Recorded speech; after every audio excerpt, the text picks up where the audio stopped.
Bismillahirrahmanirrahim. Assalamualaikum warahmatullahi wabarakatuh. Saya Jamaluddin, guru pendidikan agama Islam SMA Islam An-Nizam Medan. Apa kabar anak-anak pada pagi yang berbahagia ini? Mudah-mudahan pertemuan kita ini adalah pertemuan yang diberkahi oleh Allah, dan mudah-mudahan Allah berikan kekuatan dan kesehatan kepada kita. Assalamualaikum warahmatullahi wabarakatuh. Apa kabar anak-anak? Alhamdulillah semua dalam kondisi sehat walafiat, dan mudah-mudahan kita dalam lindungan Allah Subhanahu wa taala. Dan kita lanjuti pembelajaran kita terkait dengan beriman kepada Rasul. Yang lalu sudah kita bahas tentang beriman kepada Rasul-Rasul yang diutus oleh Allah. Sekarang masuk kita ada fungsi diutusnya Rasulullah SAW. Nah, bagaimana sebelum diutus Rasulullah SAW, maka disebutlah pada saat itu adalah zaman jahiliyah, zaman kebodohan. Bukan kebodohan dari cara berpikir, tapi kebodohan dari segi agama, kebodohan dari segi akidah. Kalau dari segi pemikiran, bahwa orang-orang jahiliyah itu jauh berpikirnya ke depan, tapi untuk mentauhidkan Allah, disitulah yang disebut dengan jahiliyah. Nah, jadi dalam satu hadis kata Rasul, innama bu'itsu liutammima makarimal akhlak. Rasul diutus untuk menyempurnakan akhlak manusia. Nah, jadi fungsinya itu menyempurnakan akhlak manusia. Nah, Rasul menyempurnakan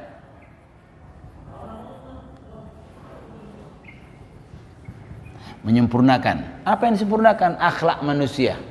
Nah, dari yang tidak baik menjadi baik, jadi yang baik menjadi lebih baik. Nah, ini fungsi para Rasul. Yang kedua, mengajak manusia untuk berbuat baik. Ya'muruna bil ma'ruf wa yanhauna 'anil munkar.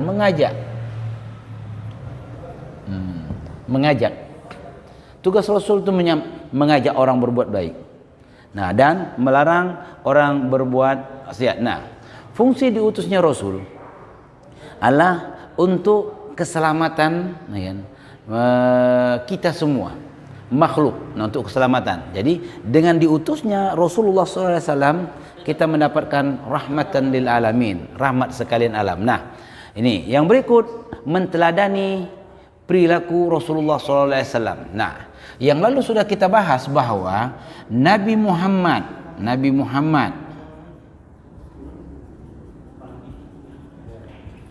nah, ini adalah urutan Nabi yang terakhir, dan Allah berikan keistimewaan dengan kalimat wa innaka la'ala khuluqin azim. Rasul itu memiliki akhlak yang mulia, Nah, jadi wa innaka la'ala khuluqin azim. Kita teladani kehidupan Rasulullah. Jadi apa saja yang kita teladani dalam kehidupan Rasulullah dalam berbagai aspek kehidupan. Nah, harus diteladani. Yang pertama dari ibadahnya Rasul, zikirnya Rasul. Nah, begitu juga kepemimpinan Rasul. Nah, apalagi tata cara makan Rasul. Semua dalam berbagai aspek kehidupan ini kita contoh Rasulullah SAW. Maka Rasul ini adalah makhluk yang teristimewa, orang yang teristimewa. Sehingga ada orang Eropa, Michael itu mengarang 100 tokoh yang berpengaruh dunia.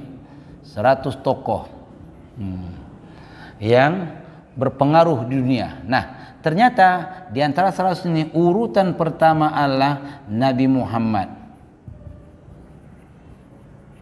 Nah, dan mereka mengakui hal itu. Nah, artinya apa? Inilah keistimewaannya. Dan Allah juga memberikan keistimewaan kepada Rasulullah SAW. Innallaha malaikatahu yusholluna 'alan nabi ya ayyuhallazina amanu shallu 'alaihi wasallimu taslima. Allah berselawat, malaikat, manusia berselawat kepada Rasul. Bagaimana selawatnya Allah?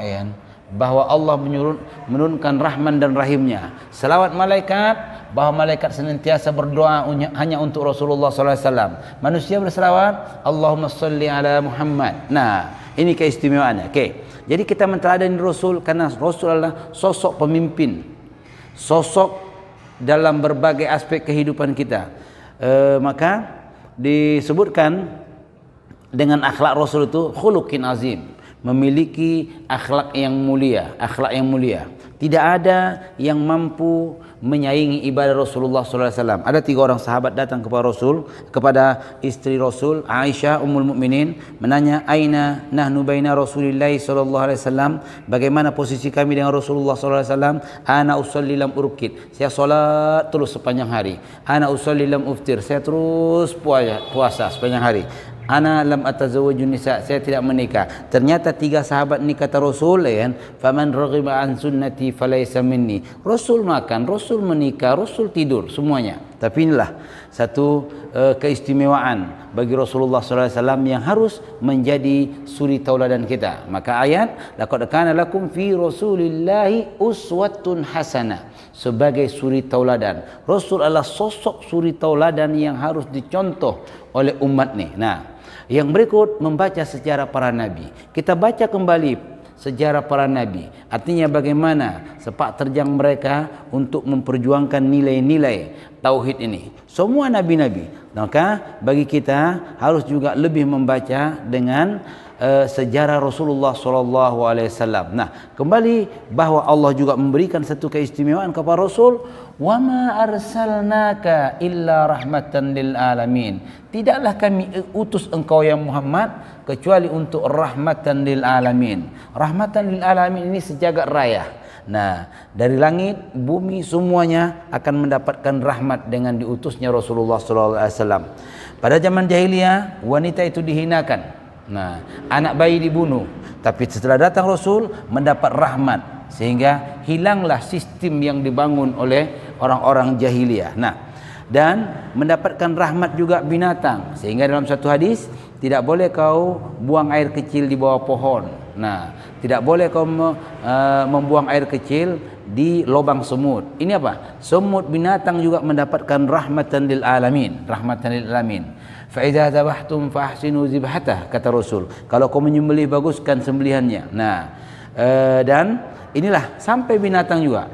Wa idza qatalahu wa idza apabila kau membunuh fa ahsinu qitlata, baguskan bunuhannya. Nah, artinya apa? Kembali kita, ini fungsi diutusnya Rasul, menteladani kehidupan Rasul, karena inilah sosok yang harus kita terapkan dalam kehidupan kita.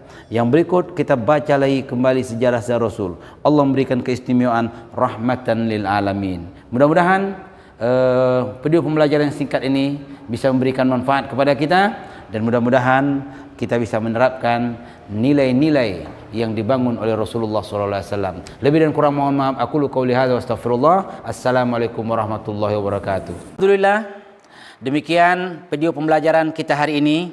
InsyaAllah kita akan ketemu dalam video pembelajaran berikutnya. Jangan lupa like, comment, and share. SMA Islam Anijom, unggul, cerdas, Islami. Assalamualaikum warahmatullahi wabarakatuh.